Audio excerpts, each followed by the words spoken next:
Just to begin with, I know I've met many of you before, but to say a few words on what a tech ambassador is and why Denmark has taken this step forward, and also what it is that we're trying to achieve. And I'm here with my very good colleague Mette, and also Christine is somewhere around here, who are the ones that actually organized today. And thanks also for the representation of the mission to allow us in here in the absence of Bloom and the European Parliament.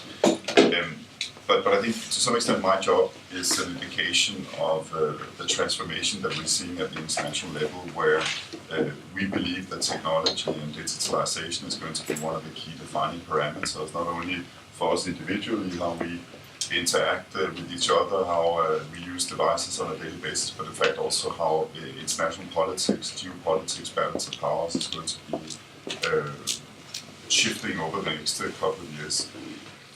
So if you move into the reasoning behind the Danish government's decision to establish this diplomacy initiative, it's basically a response to two trends.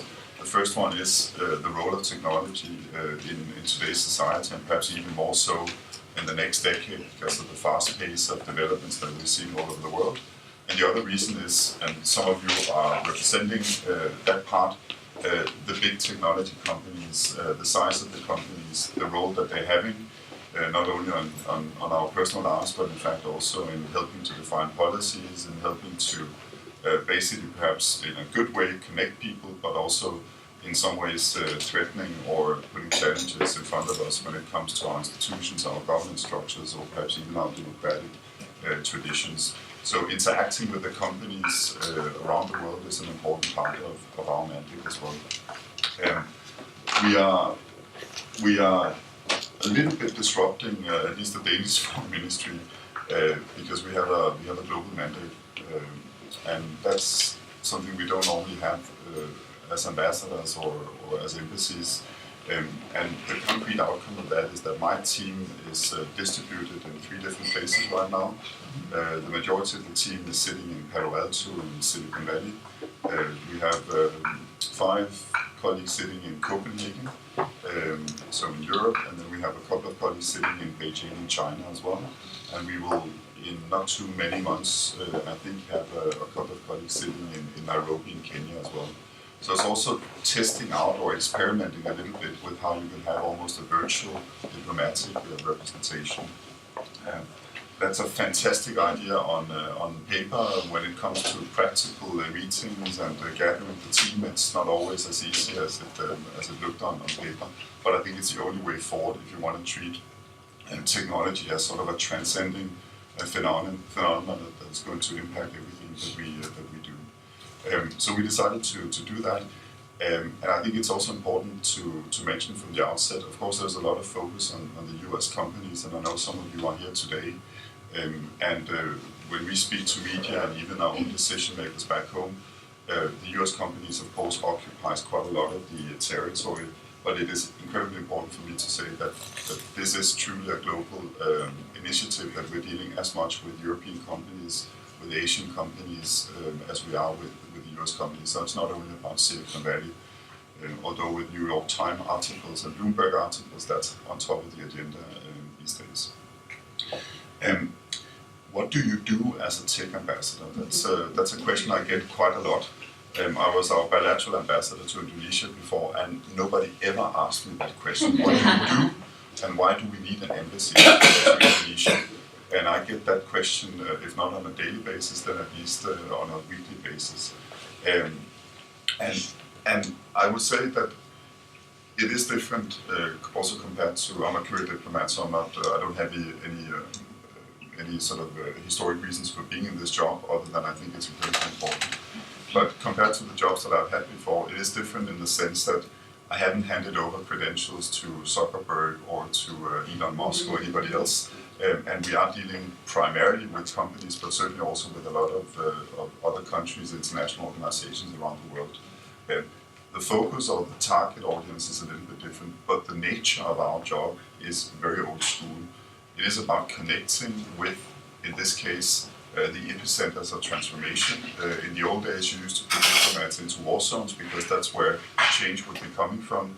I think what we are arguing is that change today is coming from the innovation centers all over the world, Silicon Valley, Shenzhen, Tel Aviv, other places, and we need to have ears and eyes on the ground in those places to better understand what's happening, how the new technologies is going to impact us, and of course also, and we spoke a little bit about this before we started, to be able to disseminate and inform our decision makers, our politicians, our ministers back home.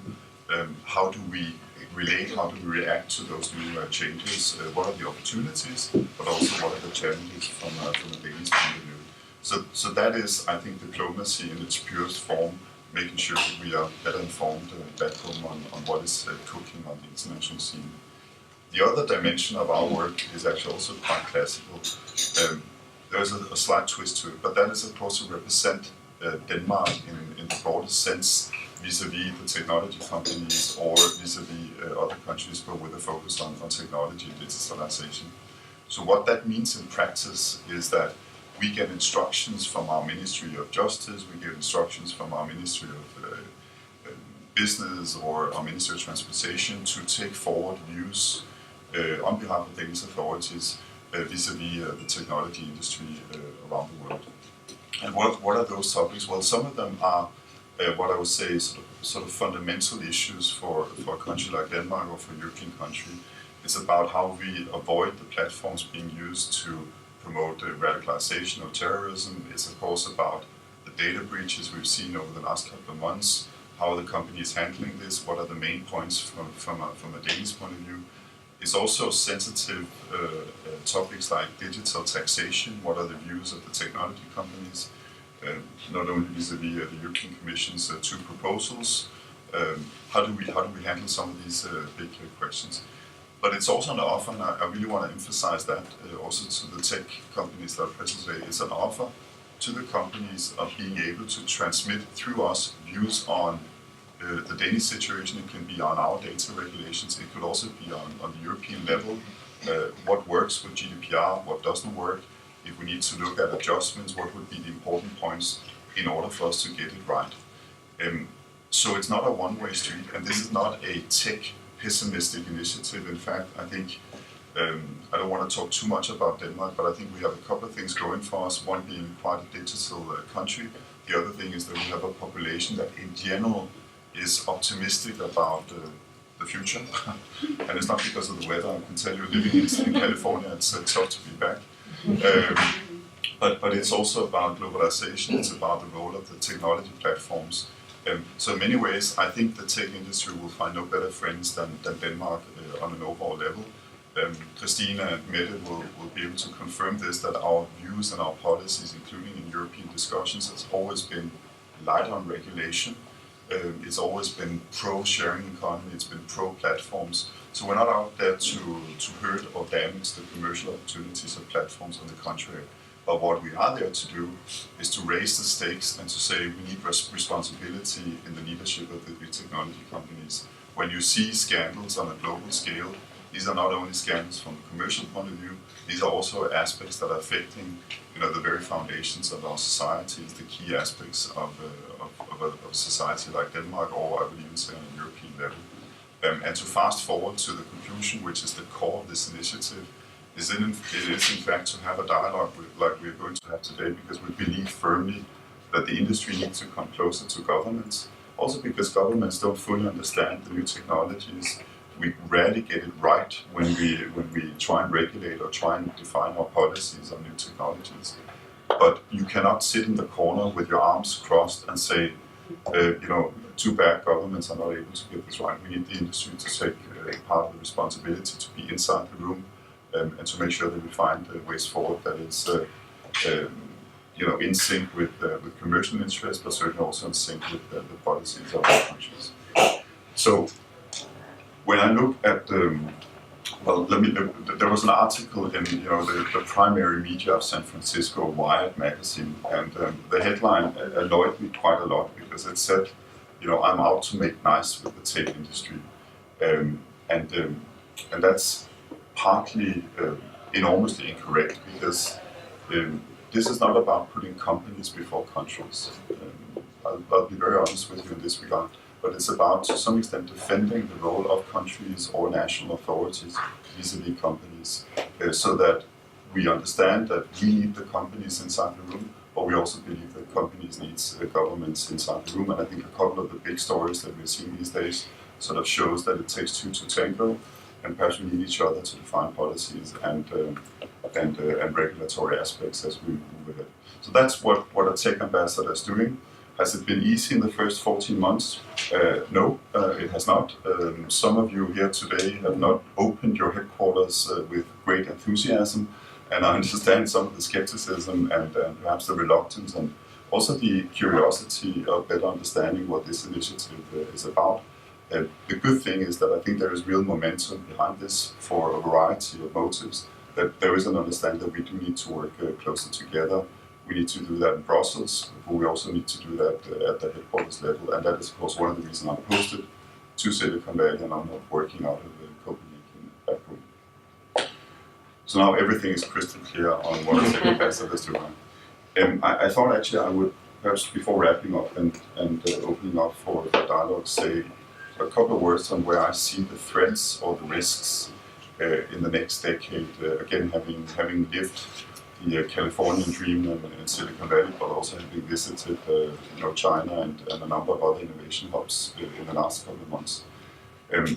I would say that there are sort of short-term, medium-term and long-term aspects that we need to focus quite a lot on, and where the Danish government is certainly quite focused on. Short-term, I think the threat from cyber attacks and the threats to our critical infrastructure, our democratic institutions, is something that is on top of our mind. What Russia is doing, both as a state actor and using non-state actors, is something which is so fundamental that we are putting a lot of resources in that direction.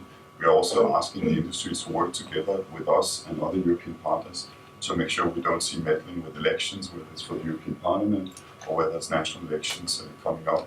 But I think it's also important to say that we've not seen, thanks God, sort of a catastrophic cyber attack in Europe yet, and hopefully that will never happen, but we've had a couple of close calls.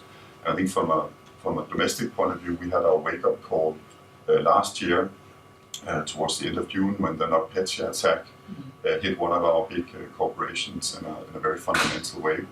And I think everybody knows this was Maersk Line, and I was at the time still in Jakarta, and I saw, literally with my own eyes, the consequences for this company. They had no idea what was inside the containers.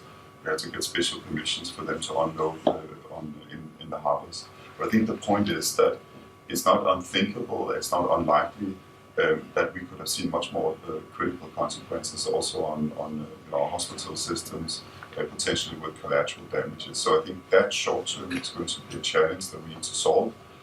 We're getting better at it at the national level. I think our defenses capabilities have increased in the last year. We have a new, fairly ambitious national cyber and information strategy back home. I think what we're failing to do, what we haven't solved yet, is the international collaboration, the normative aspects. How do we coordinate with like-minded countries? How do we keep the right people inside the room? And how do we raise the stakes for those that are malign actors that are not necessarily working in the greater interest of humanity, if you want to put it like that.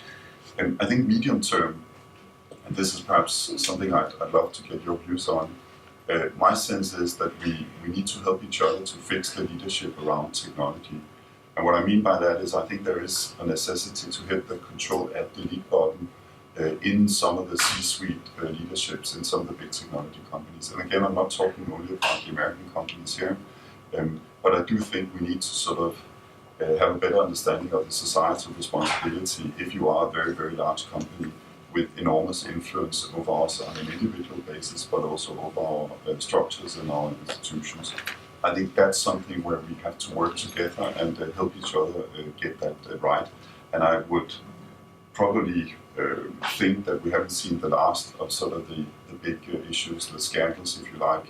In the last 8 months, 146 million people had their personal data breached in just 3 main scandals. I think that's probably not going to be the last of those incidents, but I think it shows that these are not small aspects, these are fundamental aspects that we need to get right. And we also need to prepare our populations and our decision makers that it's not going to be an easy ride, also because of the complexities that we are standing in front of. The last bit, and this is the more controversial side, but I think it's better to be open and upfront about it. I think long term, there is a question on the role of not least China and the application of technology in China. I think we are going to see a massive shift in power, and if you look through the prism of technology, it becomes evident that China has a lot of things going for it. Some other much more smart people have said we're moving into the age of artificial intelligence, and this is an age where China, because of the accessibility to data, perhaps unlimited access to data, is going to give a lot of advantages also on the global scale. What those consequences are going to be, I think, is the jury's still out on that. But I think what we're seeing with the application of social credit systems, I think what we're looking at in terms of using technology not as a liberator, not as an act of freedom, but rather as a mechanism of control, social control, is something that we need to pay attention to also sitting here in Europe. So I think long term, the sort of going from the wild west of Silicon Valley to the wild east of China is something we need to pay attention to. But it's important, of course, despite being Danish, to try and end up on a positive note as well. And I think the positive note, and something I've experienced on my own body in the last year, is that I actually think Europe has an important role to play in the global ecosystem of technology. We're not building or developing the unicorns, at least not on a global scale compared to the US or China.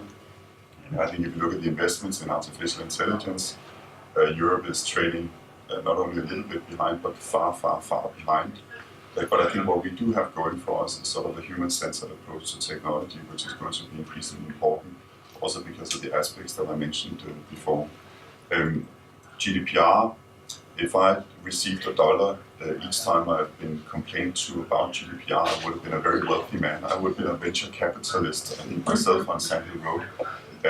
But the interesting bit is that I think the pendulum has swung in the other direction. GDPR is no longer a term that gives people nausea in Silicon Valley. In fact, people are now talking about GDPR as an important piece of legislation that is also setting the direction at a global level. You probably know that California is basically implementing something which resembles GDPR. I was in India a couple of weeks ago, similar approach, Korea, Japan. I think we have set a direction on protection of personal data, which is going to be incredibly important. Now that said, we're not naive. We understand, especially for small and medium-sized enterprises, there are a lot of obstacles and challenges related to GDPR. But I think having Europe playing a role, a third way, is going to be increasingly important.